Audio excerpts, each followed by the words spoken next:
سباهي جبر على ذكر حدث من أحداث تاريخ العراق الحديث. فمنذ نشوء الدولة العراقية ومرورا بتأسيس الجمهورية وانقلاب الشباط الأسود الذي أوصلنا إلى ما حال عليه العراق اليوم. كل سنة من عمر أبو سعد تروي قصة، مظاهرة، سجن، نفي، وأسماء عراقية لامعة. يوما ما سألت والدي عن الهوية والانتماء، فكان رده: أنا إنسان ماركسي، شيوعي، عراقي، صابئي، من العمارة، ولدت 1925 واخترت يوم 31 آذار يوم ميلادي. أبي سباهي الشاعر الفنان، وأمي مروة من عائلة دينية ومتدينة جدا، لكنها تقبعت ومشت الدرابين الفقيرة توزع المناشير،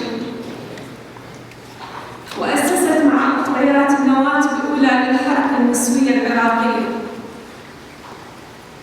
عزيز سباهي ولد ليكون صابئياً شيوعياً ويموت صابئياً شيوعياً.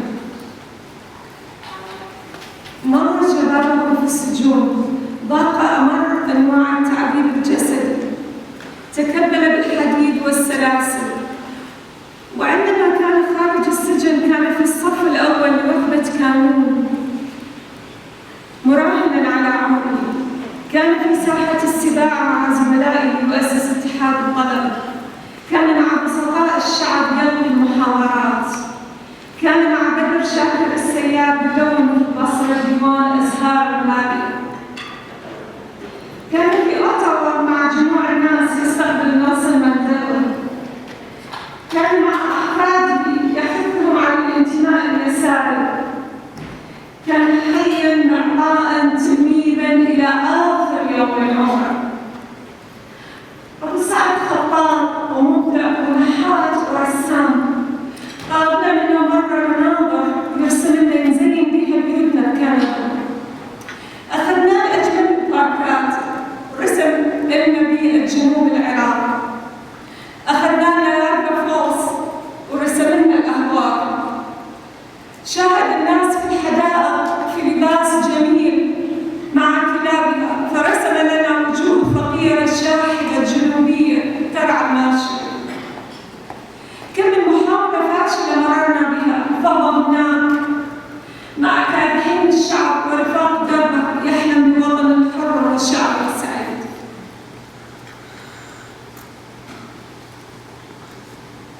نم يا والدي قرير العين منتصرا على الظلم.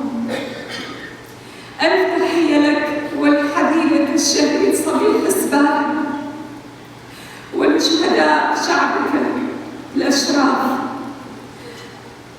سيخلد اسمك مع الطيبين يا حبيبي. عاش العراق، هيا ساكن.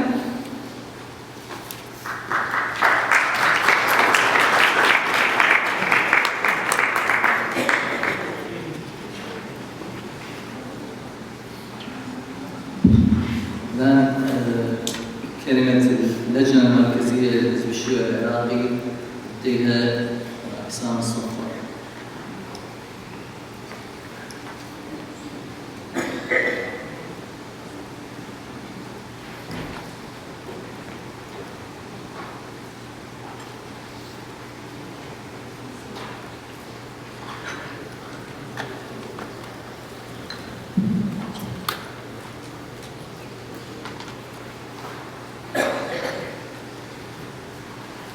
ينعي الحزب الشيوعي العراقي بحزن وألم عميقين قادره البارز الباحث الرفيق عزيز سباهي الذي اختطفه الموت يوم الثلاثاء 26 كانون الثاني 2016 في كندا بعد معاناة طويلة مع المرض.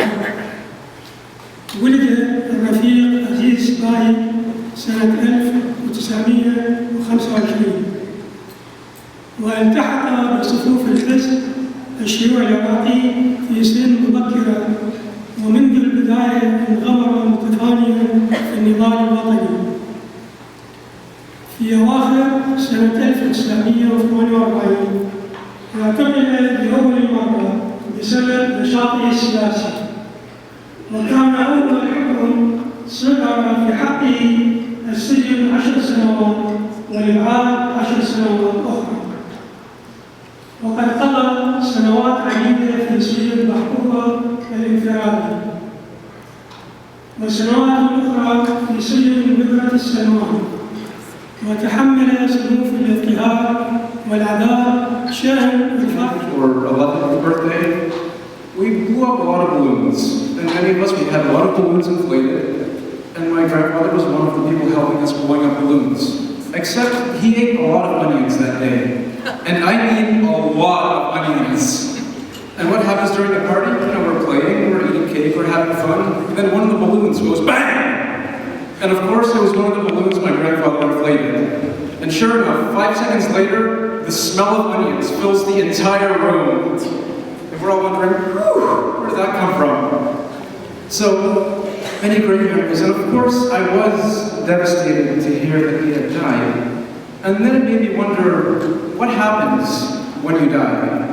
See, because I love science, and one of the greatest things science has given us is the laws of thermodynamics. And the first law of thermodynamics tells us that energy cannot be created or destroyed. It can only be transferred. So this means that all the energy in our bodies when we die is not gone. It merely moves away to somewhere else.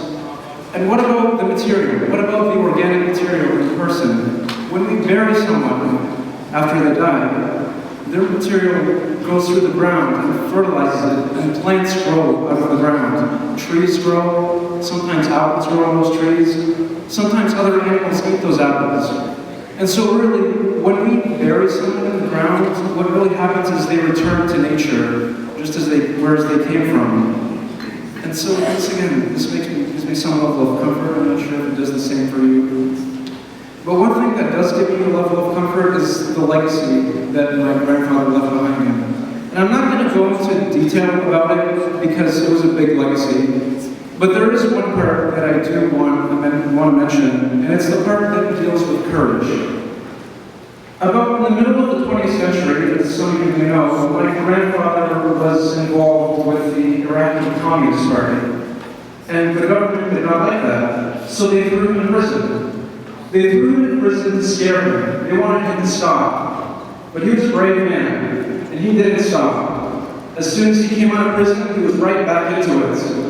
The government did not get what they wanted. So they threw him in prison again, thinking, okay, now we definitely scared him, but he was not scared. He was brave, as always, and he came out of prison continuing until eventually he had to leave the country because of that. And because he left the country, he was able to sit here in Canada in safety and watch the history of his country, the history of Iraq unfold. He got to see the Ba'ath Party fall. He got to see the capture, the trial, and the execution of their leader. He lived a full life. He was able to see the history of the country. He was even able to go back there after the fall of the party that had destroyed the country. And he was even able to vote in the first election in many, many years in that country. So when I look back at my grandfather, not only do I see a brave and strong man, but I see a brave and strong man who never stopped being brave and strong. He kept reading books. He read books until the very end. He never lost his mind. He was always strong, whether mentally or physically. He was able to think. He was able to follow politics, whether it was 50 years ago or 50 days ago. Thank you.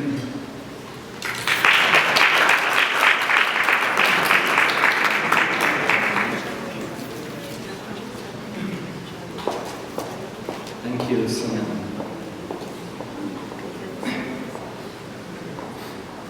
الآن مع كلمة اتحاد الجمعيات الندائية.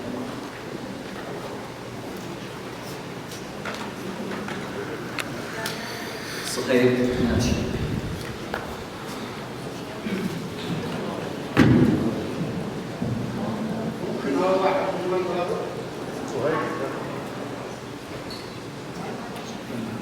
جمعيات الندائية، اتحاد الجمعيات الندائية. مساء الخير وشكرا لكم. أتحدث باسم اتحاد الجمعيات الندائية في دول المهجر، وأتحدث بصفتي أنا فخور أنه أعرف أبو سعد من طفولتي إلى أن تولد الآخر. اليوم احنا نحتفل بحياة عزيز سباهي. ما أريد أتحدث عن عزيز سباهي المناضل اللي الحزب يتحدث عنه، وما أريد أتحدث عن عزيز سباهي الكاتب اللي كتبه تتحدث عنه موجود، وما أريد أتحدث عنه كصحفي